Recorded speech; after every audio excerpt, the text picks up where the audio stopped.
नमस्कार दोस्तों। Unacademy UGC net में आपका स्वागत है। मैं गणेश प्रजापति आपके लिए दोस्तों। जैसा कि आपको ध्यान है दोस्तों, हर बार हम जो है नेट का जो डिटेल सॉल्यूशन देते हैं पेपर हिंदी है उसका करते हैं, और आज भी हम उसी पर कर रहे हैं दोस्तों। आज हमारे पास जो पेपर सेकंड है 2 दिसंबर 2014 का, उस पर हम परिचर्चा करने वाला हूं। तो दोस्तों आशा करता हूं कि बहुत अच्छी चीजें आपको समझ में आई होगी, और जल्दी ही दोस्तों आपके लिए खुशखबरी है कि हम जल्दी ही अनअकैडमी पर आपके लिए प्लस हिंदी की जो डिमांड थी, बहुत सारे बच्चे कह रहे थे कि सर कब से प्लस कोर्स स्टार्ट कर रहे हो, तो वो बिल्कुल आपके लिए दोस्तों थोड़े दिनों बाद में आपके सभी के लिए बहुत अच्छी खुशखबरी है कि आपके लिए अनअकैडमी पर प्लस स्टार्ट कर रहे हैं। उसका जो कोड है वो आपको याद रखना है, गणेश 10। आपको कोई भी सब्सक्रिप्शन लेने से पहले आप अगर रेफरल कोड में GANESH गणेश 10 अगर लगाते हो तो आपको फीस जो आपकी है यूजीसी नेट की, उसमें 10% आपको क्या मिलेगा, डिस्काउंट मिलने वाला है। तो चलते हैं दोस्तों पहले प्रश्न की ओर, जो बहुत ही अच्छा प्रश्न है। प्रेम वाटिका किसकी काव्य कृति है? बहुत अच्छा प्रश्न बताइए दोस्तों। प्रेम वाटिका किसकी काव्य कृति है? रसकान, नागरीदास, आलम और भारतेंदु हरिचंद। बताइए दोस्तों, प्रेम वाटिका किसकी काव्य कृति है? रसकान, नागरीदास, आलम और भारतेंदु हरिचंद। बताइए राइट आंसर क्या होगा दोस्तों? राइट आंसर बताइएगा क्या होगा? तो बिल्कुल ए इसका राइट आंसर होगा, रसखान ये आंसर माना जाएगा। रसखान के समय दिल्ली के राजा सत्ता के लिए बुद्ध युद्ध हुआ था, जिसे देखकर उन्होंने दरबार में अपने संबंधों को त्याग दिया और ब्रज आ गए थे। रसखान राजा थे और सारे संबंधों को, मोह माया को त्याग कर वो ब्रज आ गए थे। उन्होंने गोवर्धन पर्वत को अपना निवास स्थान बनाया। वे श्री कृष्ण के युगल स्वरूप की ओर आकर्षित हुए। कृष्ण छवि का दर्शन करके वे रसकान हो गए। इस तरह उन्होंने अपने चित्तवृत्तियों का उदात्तीकरण किया। संवत 1672 में उन्होंने अपने मन में उल्लास को अभिव्यक्त करने के 1972 में उन्होंने अपने मन के उल्लास के अभिव्यक्त करने के लिए प्रेम वाटिका की रचना की। बहुत अच्छा कहा। और रसकान थे, राजा थे, और युद्ध के से विच्छेद होकर ये वापस ब्रज लौट गए थे। अगला प्रश्न है, अनंग नाटक किस कवि ने लिखा है? बहुत अच्छा क्वेश्चन दोस्तों। अनंग नाटक किस कवि ने लिखा है? भारतेंदु हरिश्चंद्र, मैथिली शरण गुप्त, सुमित्रा नंदन पंत और राम कुमार वर्मा। दोस्तों बताइएगा सेकंड का सही आंसर क्या होगा?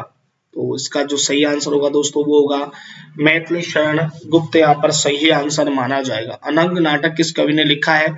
मैथिली शरण गुप्त ने लिखा है। मैथिली शरण गुप्त अनंग बोधिकालीन संस्कृति से संबंधित है। किस संस्कृति से संबंधित है दोस्तों? बोधिकालीन जो संस्कृति है उससे संबंधित है। इनके अन्य नाटके कुणाल गीत की विषय वस्तु भी यही है। अनंग जातक कथा के संबंधित बौद्धिस्ट की कथा पर आधारित है। पद्य में लिखा गया है कि नाटक की नितांत तकनीकी दृष्टि से काव्य नहीं कहा जा सकता है। मैथिली शरण गुप्त का जन्म 3 अगस्त 1886 ईस्वी में सेठ रामचरण कनके और माता कौशल्याबाई की तीसरी संतान के रूप में उत्तर प्रदेश के झांसी के पास चिरगांव में हुआ है। उनका पहला काव्य संग्रह रंग में ही भंग है। अगर आपसे पूछ लिया जाए तो याद रखना, रंग में भंग है पहला काव्य संग्रह। कौन सा है? रंग में भंग में। बाद में जयद्रथ वर्त प्रकाशित हुआ है। मैथिली शरण गुप्त ने 5 मौलिक नाटक अनंग, चंद्रहास, तिलोत्तमा, निष्क्रिय प्रतिरोध और विसर्जन नाटक लिखे हैं, और भास के 4 नाटकों स्वप्ना दत्त और प्रतिमा अभिषेक है अभिराम का अनुवाद किया है। चंद्रहास इतिहास का आवरण उत्पन्न करने वाला नाटक है, जिसे नियत और सत्कर्म के लिए महत्व से संप्रदित किया गया है। अगले प्रश्न की ओर बढ़ते हैं। घुमक्कड़ शास्त्र के लेखक हैं। बहुत अच्छा प्रश्न है। घुमक्कड़ शास्त्र के लेखक हैं रामवृक्ष वेणीपुरी, कन्हैयालाल मिश्र, प्रभाकर, सुमित्रा नंदन पंत और राम कुमार वर्मा। बताइए दोस्तों घुमक्कड़ शास्त्र के लेखक कौन है? तो बिल्कुल दोस्तों इसका जो सही आंसर है, घुमक्कड़ शास्त्र के जो राइटर हैं वो कन्हैयालाल मिश्र, राम कुमार वर्मा, रामवृक्ष वेणीपुरी। देखिए दोस्तों इस प्रश्न पर इसमें आंसर नहीं दिया गया था। इसका जो राइट आंसर होगा वो होगा, ऑप्शन गलत था इसका, राहुल सांस्कृत्यायन था।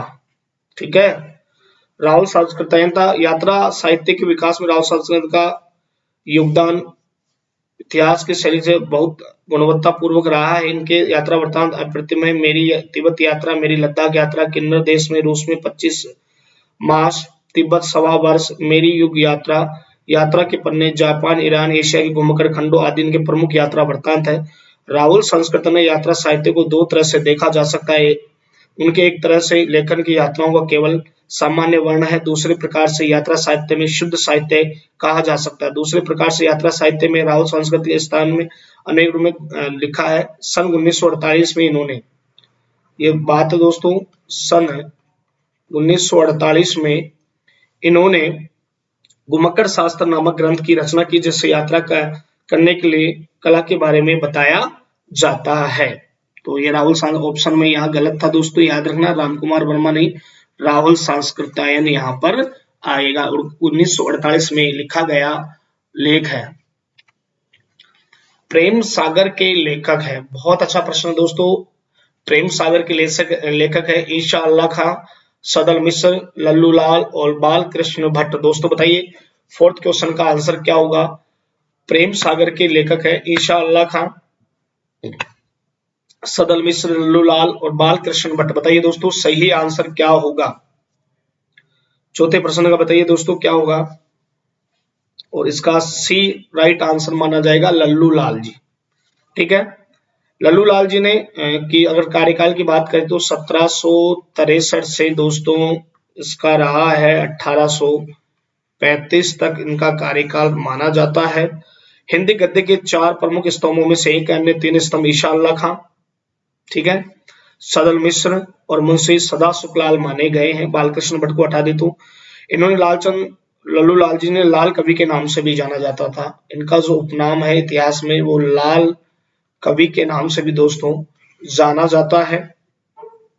लल्लू लाल का जन्म 1763 में उत्तर प्रदेश के आगरा में हुआ था। इनके पूर्वज गुजरात में आकर यहाँ बसे थे।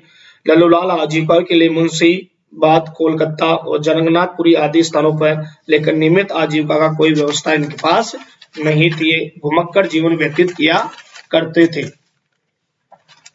आगे चलते हैं, हो गई थी आखिरकार फिर वे कोलकाता आ गए। बहुत अच्छे तैराक भी थे, यानी अच्छी तैराकी भी जानते थे।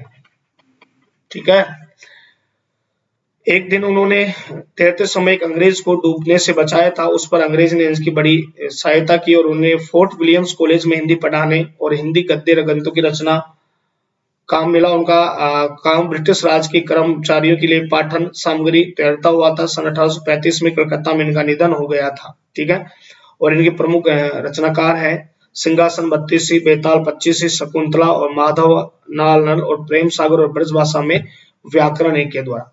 अगर प्रेम सागर की बात करें दोस्तों तो प्रेम सागर 1804 से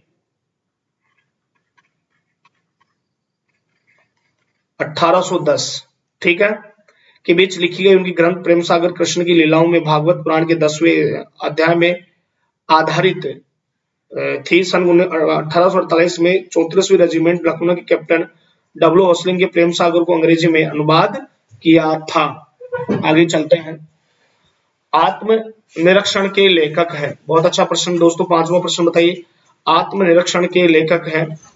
ऑप्शन में आपको दिए हैं वियोगी हरि, गुलाब राय, हरि भाव उपाध्याय, सेठ गोविंदास। बताइए दोस्तों सही आंसर क्या होगा, और इसका जो सही आंसर है दोस्तों वो आपका आंसर माना जाएगा सेठ गोविंदास। ठीक है, 1957 के प्रकाशित आत्मनिरीक्षण सेठ गोविंदास का अनुवादित नाटक है। सेठ गोविंदास ने 1896 से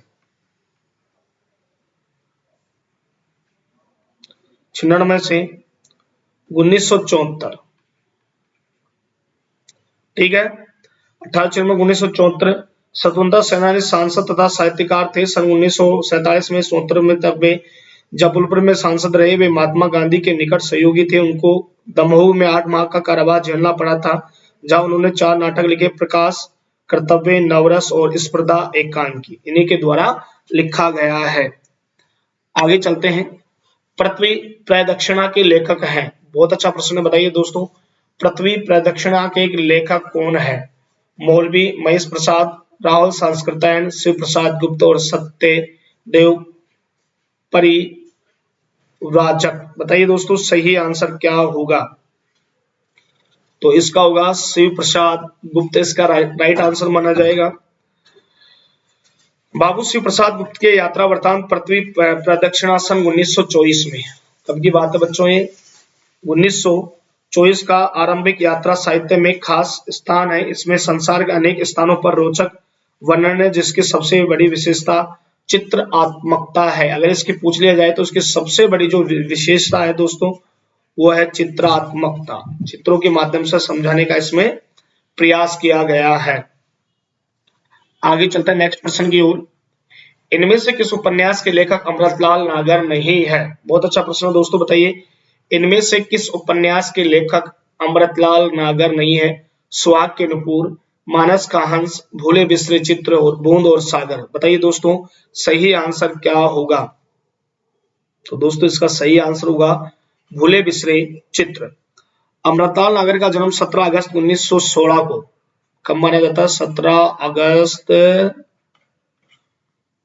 1916 को आगरा उत्तर प्रदेश के गुजराती ब्राह्मण में हुआ परिवार में हुआ था। ये शुरुआत से उन्होंने मेघराज इंद्र के नाम से कविताएं लिखी, तस्लीम लखनवी के नाम से व्यंग्यपूर्ण स्केच व निबंध लिखे और कहानियों के लिए अमृतलाल नागर मूल नाम रखा। इनकी प्रमुख रचनाएं हैं महाकाल इन्होंने लिखी है, ठीक है, ये भी आपको याद रखनी है दोस्तों। इसके अलावा बूंद और समुंदर इनके द्वारा लिखे गए हैं, ठीक है, और शतरंज के मोहरे इनके द्वारा लिखे गए हैं के मोहरे। इसके साथ ही सुहाग नुपुर इनके द्वारा लिखा गया है ये, और इसके सन भी मैं आपको बता दूं 1960 में। बूंद और समुद्र की बात करूं तो 1956 में लिखा गया है। सात घूंघट वाला मुखड़ा 68 में लिखा गया है। अमृत और विष 66 में। एक मानस का हंस 1972 में, ये जो है दोस्तों 1972 में लिखा गया है। खंजन नयन 1972 में। नाचो गोपाल और करवट ये इन्हीं के द्वारा लिखी गई कृतियां है, जिसका राइटर अमृतलाल नागर है। निम्नलिखित में से कौन सा नाटक सुरेंद्र वर्मा का नहीं है? बहुत अच्छा प्रश्न, बताइए दोस्तों कौन सा नाटक है जो सुरेंद्र वर्मा का नहीं है? एक दूनी एक, मादा के कटसर, सेतुबंद और कैद ए हयात। बताइए दोस्तों सही आंसर क्या होगा? निम्नलिखित में से कौन सा नाटक सुरेंद्र वर्मा का नहीं है? बताइए दोस्तों क्या आंसर होगा? तो इसका आंसर बी होगा मादा कैक्टस। दोस्तों सुरेंद्र वर्मा में ऐतिहासिक पौराणिक कथाओं को आधार बनाकर नाटकों को रचना की है। सुरेंद्र वर्मा ने नाटक ऐतिहासिक कथा वस्तु बदले समाज रूप को चित्रित करते हैं। सेतु बंद नाटक नायक चंद्रगुप्त की महत्वाकांक्षाओं का बिंब है। द्रौपदी नाटक आधुनिक जीवन के आपाधापी तनाव, संघर्ष, मन की टूटन, पारिवारिक विघटन और कुंठा आदि का वर्णन करता है। सूर्य की अंतिम किरण, सूर्य की पहली किरण तक, स्त्री पुरुष संबंधी पुस्तक आधुनिक व्यंजना।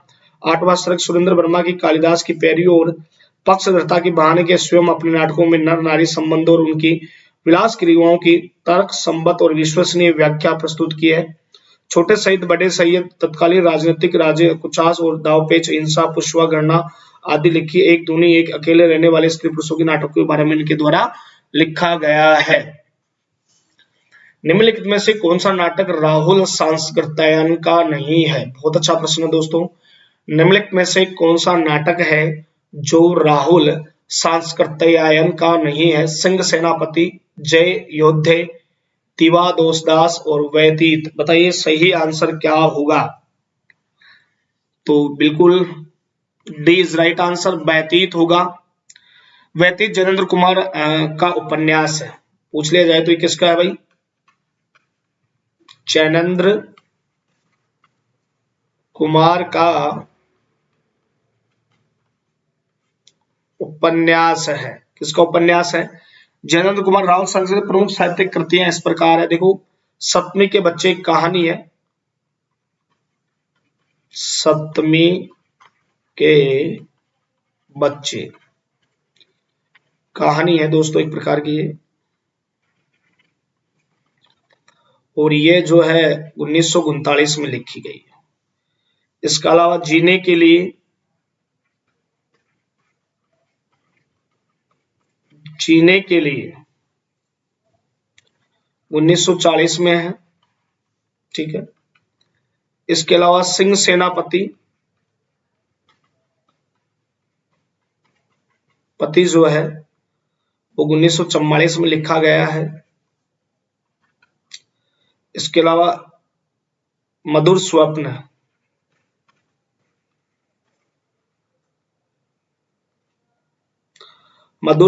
जो है 1949 में लिखा गया है। ठीक है, आगे चलते हैं नेक्स्ट क्वेश्चन के ऊपर। ज्ञान दूर कुछ क्रिया भिन्न है, इच्छा क्यों पूरी हो मन की, एक दूसरे से न मिल सके यह विडंबना है जीवन की। इन काव्य पंक्तियों के रचनाकार है जयशंकर प्रसाद, सुमित्रा नंदन पंत, अज्ञे और रामनरेश त्रिपाठी। बताइए दोस्तों सही आंसर क्या होगा? बोलो दोस्तों इसका राइट आंसर क्या माना जाएगा? इन काव्य पंक्तियों के रचनाकार है जयशंकर प्रसाद, सुमित्रा नंदन पंत, अज्ञे और रामनरेश त्रिपाठी। बताओ दोस्तों सही आंसर क्या होगा? तो यहां पर इसका जो सही आंसर है वो आपका ए माना जाएगा। ये पंक्तियां जयकिशन प्रसाद के महाकाव्य कामायनी से ली गई है। कामायनी से ली गई है ये दोस्तों। किससे ली गई है ये? कामायनी, जयशंकर प्रसाद के कामायनी से ये पंक्तियां ली गई है। आगे चलते हैं। कंठोष्ठ ध्वनि का उदाहरण है। ग्रामर से प्रश्न पूछा दोस्तों, कंठोष्ठ ध्वनि का उदाहरण है। बहुत अच्छा प्रश्न है। कंठों से उत्पन्न होने वाली ध्वनि का उदाहरण है। तो कंठोरोष्ठ, तो ए इसका राइट आंसर होगा यही। देखो दोस्तों अगर ग्रामर की बात करें तो स्पर्श जो व्यंजन है उनकी संख्या 25 होती है और ये होते हैं कैसे लेकर मैं तक। ठीक है, और जो कै वाली लाइन है उसका उच्चारण कंठे होता है। ठीक है, और च वाली लाइन है इसका तालव्य होता है। ट वाली है इसका मूर्धन्य होता है। इसका दंते होता है और इसका जो है वो होस्टे होता है। अब दोस्तों ये जो ओ है ये ए प्लस ऊ से मिलकर बना है। तो ए का तो हो गया कंठे और ऊ का हो गया होस्टे। तो दोनों से जो नया शब्द बना है दोस्तों वो बना है कंठोष्ठे।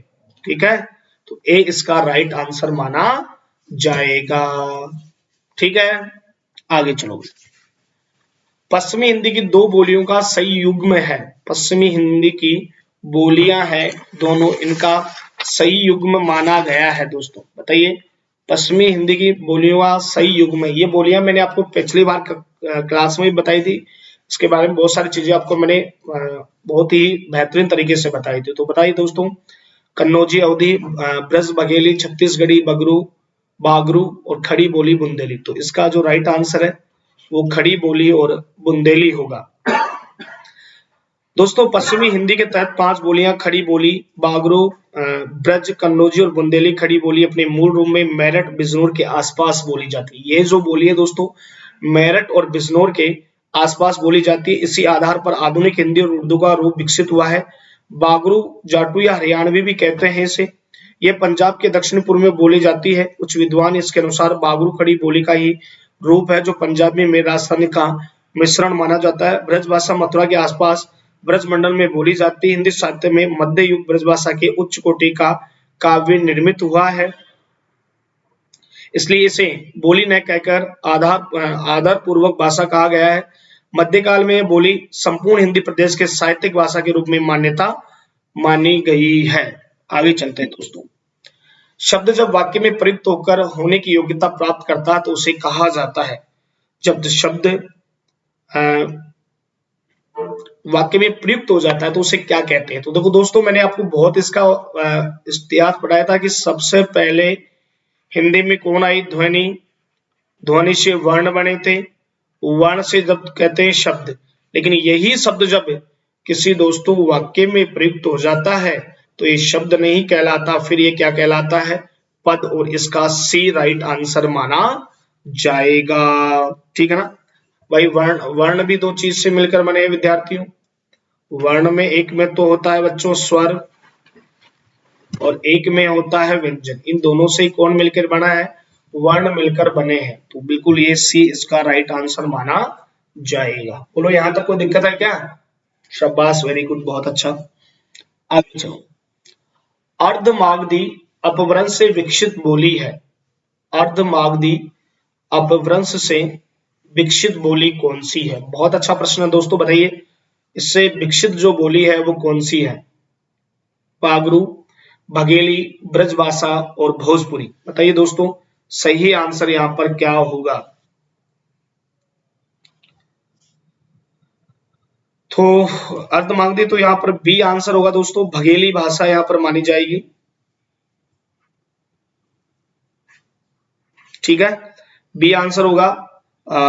अर्धमागधी और मथुरा से पाटलिपुत्र के बीच की प्रदेश की भाषा इसे हिंदी से निकली है। चैनों में प्रज्ञा सूत्र लिखा है। अर्धमागधी भाषा जिस लिपि में प्रकाशित की जाती है वह लिपि ब्राह्मी लिपि है। बघेली या भागेली बुंदेलखंड के क्षेत्र में बोली जाती है। यह मध्य प्रदेश के रीवा, सतना, सीधी, उमरिया एवं अनूपपुर के, उत्तर प्रदेश के इलाहाबाद के मिर्जापुर जिलों के तथा छत्तीसगढ़ के विशालपुर के आसपास के क्षेत्र में बोली जाती है। भाषा काव्य संग्रह किसकी कृति है? बहुत अच्छा प्रश्न है। भाषा काव्य संग्रह किसकी कृति है? महेश दत्त शुक्ल, रामचंद्र शुक्ल, देवी दत्त शुक्ल और श्याम बिहारी मिश्र। बताइए दोस्तों सही आंसर क्या होगा? तो उसका सही आंसर होगा ए, महेश दत्त शुक्ल इसका राइट आंसर होगा दोस्तों। भाषा काव्य संग्रह प्रकाशन 1930 में हुआ है। ठीक है, डेट अगर आपसे पूछ ले तो 1930 इसको बतानी है। यहाँ तो बच्चों समझ में आ गई, इसको शेयर करो। और अनअकैडमी यूजीसी नेट पर हिंदी का कोर्स चालू हो गया है। जिस किसी भी बच्चे को खरीदना है भैया फटाफट से गणेश 10 लगाकर आप बहुत अच्छी तरह इसकी तैयारी कर सकते हो। रेफरल कोड में आपको गणेश 10 लगाना है और सीधी 10% आपको डिस्काउंट मिलेगा। आगे चलते हैं दोस्तों। वल्लभाचार्य का वेदांत सूत्र पर लिखा प्रसिद्ध ग्रंथ है। वल्लभाचार्य का वेदांत सूत्र पर लिखा प्रसिद्ध ग्रंथ है। पुष्टि मार्ग रहस्य, आनंद भाष्य, अणु भाष्य, सृष्टि रहस्य। बताइए दोस्तों सही आंसर क्या होगा? 16 का आंसर बताइए दोस्तों सही आंसर क्या होगा? तो इसका होगा अणु भाष्य। क्या होगा दोस्तों? सी इज राइट आंसर, अणु भाष्य इसका माना जाएगा। ब्रह्मसूत्र पर वल्लभाचार्य ने अणु भाष्य लिखा है। ऐसी मान्यता कि वल्लभाचार्य के ब्रह्मसूत्र पर 2 भाष्य लिखे, एक बृहद भाष्य या भाष्य और दूसरा है अणु छोटा। इसी वजह से इस ग्रंथ के लिए आचार्य ने अणु शब्द का प्रयोग किया है। बृहद भाष्य अब उपलब्ध नहीं है लेकिन अणु भाष्य उसी का लघु संस्करण है। इसी पुष्टि पर तथ्य होती है कि श्रीमद्भागवत पर श्री वल्लभाचार्य ने एक वृहद से एक वृहद टीका लिखी है, एक लघु टीका, सूक्ष्म टीका जो अन्य उपलब्ध नहीं हो पाई है। आगे चलते हैं। पानी प्रात को हाथ छुयो नहीं, नैनन से सो पग धोए, किस कवि की पंक्तियां हैं? दोस्तों बताइएगा। पानी प्रात को हाथ छुयो नहीं, नैनन से जल सो पग धोए, किस कवि की पंक्तियां हैं? सूरदास, रहीमदास, गंग कवि और नरोत्तम दास। बताइए दोस्तों ये पंक्तियां हैं नरोत्तम दास की। सुदामा चरित्र से ली गई है। ये पंक्तियां नरोत्तम रचना सुदामा चरित्र से है। सुदामा चरित्र से है। ठीक है, यह कवि नरोत्तम दास द्वारा अवधी भाषा में रचित काव्य है। इसकी जो भाषा है दोस्तों वो कौन सी है? अवधी भाषा है। ठीक है, रचित काव्य ग्रंथ इसकी रचना संवत 1605 में की गई थी। तारीख पूछ ले तो कब की बात है बच्चों? 1605 में लगभग मानी जाती है। इसमें एक निर्धन ब्राह्मण सुदामा की कथा है। किसकी कथा है बच्चों? सुदामा की कथा है। आगे है, ऐसे बेहाल बेवाइन सो पग कंटक जाल लगी पुनि जोए, हाय महा दुख पायो सखा तुम आए इतने कितने दिन खोए, देख सुदामा की दीन दशा करुणा करके करुणा निधि रोए, पानी प्रात हाथ छुयो नहीं, नैनन से पल धोए। अगर बात करें अलंकार की तो ये अलंकार अतिशोक्ति अलंकार की श्रेणी में माना जाता है। तुलसीदास के गुरु थे रामानंद, हनुमत शास्त्री, नरहरियोनंद और रामानुजाचार्य। बताइए दोस्तों तुलसीदास के गुरु कौन थे? बोलो दोस्तों, रामानंद, हनुमत शास्त्री, नरहरियोनंद और रामानुजाचार्य। 18वां का प्रश्न बताइए दोस्तों क्या होगा? तो यहाँ होगा नरहरियोनंद, सी आंसर होगा। नरहरि नंद रामानंद के शिष्य परंपरा में जाने माने हैं। अयोध्या के संप्रदाय में भी परंपरा में तुलसीदास जी इसके शिष्य के प्रतिष्ठित माने जाते हैं। आगे चलते हैं। कवित रत्नाकर किस कवि की रचना है? बहुत अच्छा प्रश्न है, बताइए दोस्तों। कवित रत्नाकर किस कवि की रचना है? केशवदास, भिखारीदास, पद्माकर और सेनापति। तो दोस्तों यहाँ पर इसका आंसर होगा डी, सेनापति। कवित रत्नाकर सेनापति कवि का प्राप्त आल्य का ग्रंथ है। इसकी रचना 1706 में माना गया है। कवि की रचनाओं का संकलन ग्रंथ है। इसमें 5 अध्याय है जिसे तरंग कहा जाता है। पहली तरंग में 86, दूसरी में 74, तीसरी में 62, चौथी में 76 और 5 में 86, कुल मिलाकर पूरे ग्रंथ में 394 छंद है पूरी कवि रत्नाकर में। ठीक है, जो तरंगों में समान मिलते हैं 10 पुनरावृत्ति वाले छंदों में अलावा पहली तरंग, दूसरी तरंग, तीसरी तरंग और चौथी तरंग के रूप में यहाँ पर बताया गया है। आगे चलते हैं दोस्तों। उत्तर कबीर नामक कविता किस कवि की है? बहुत अच्छा प्रश्न, बताइए दोस्तों किसकी है? केदारनाथ सिंह, अशोक बाजपेयी, कुंवर नारायण सिंह और ज्ञानेंद्र पति। बताइए दोस्तों सही आंसर क्या होगा? और यहाँ पर सही आंसर हुआ केदारनाथ सिंह। ए इज राइट आंसर। अभी जमीन पर रहिए, यहां से देखो बाग, अकाल के सारस, उत्तर कबीर और अन्य कविताएं, टोलस्टॉय और साइकिल आदि केदारनाथ सिंह की प्रमुख कविता संग्रह है।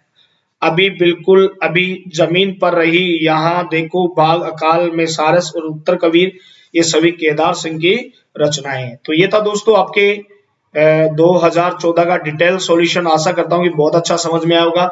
कोरोना वायरस से आपको डरना नहीं है और बिल्कुल घर बैठकर आपको अनअकैडमी आपके साथ है, तो घर बैठकर आपको स्टडी करनी है और आपको अनअकैडमी प्लस पर प्लस ज्वाइन करना है यूजीसी नेट का। तो आप किसी भी इस गणेश 10 लगा सकते हो। उसकी खास बात है दोस्तों, मल्टीपल सिंगल सब्सक्रिप्शन, सभी कोर्स एक ही सब्सक्रिप्शन में आपको मिल जाएंगे। आपको ज्योग्राफी फर्स्ट पेपर सारी चीजें इसी में उपलब्ध हो जाएगी। आपके हर 3 क्लास के बाद में डाउट सेशन होता है। आपको प्रीवियस ईयर की क्वेश्चन देखने को मिलेंगे जैसे हम करवा रहे हैं आपके लिए। उसके लिए क्यूज मिलेगी, होमवर्क आपको दिया जाएगा, इसके बहुत सारी सुविधाएं। तो बिल्कुल आज ही अनअकैडमी प्लस आप ज्वाइन कर सकते हो और रेफरल कोड में गणेश 10 लगाकर आप फीस में 10% डिस्काउंट प्राप्त कर सकते हैं। धन्यवाद दोस्तों। तो चैनल को सब्सक्राइब करना ना भूलें, ज्यादा से ज्यादा लाइक करें, शेयर करें ताकि और भी बच्चे देख सके, पढ़ सके और सभी को फायदा मिल सके। धन्यवाद दोस्तों।